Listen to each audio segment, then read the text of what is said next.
Listen to the story carefully. Story 25. The history of Mr. Polly. I always felt stuck, working in a shop I didn't like, dreaming of adventure while life passed me by.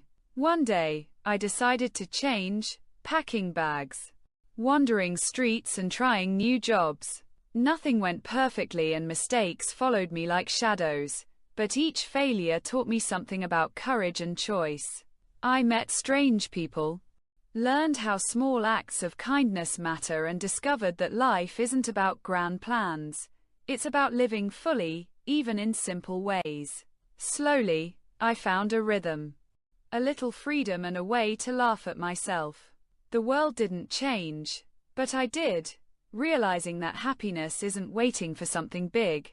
It's noticing small joys, taking chances, and learning to navigate life with humor, patience, and heart.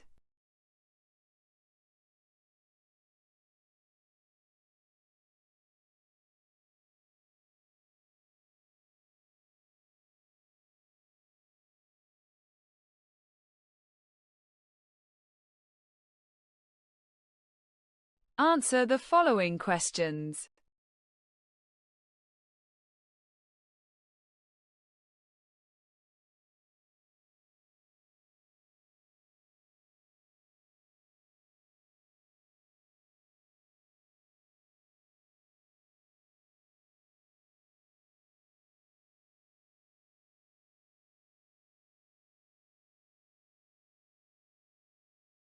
Well done! You did it! Compare your answers with the suggested ones.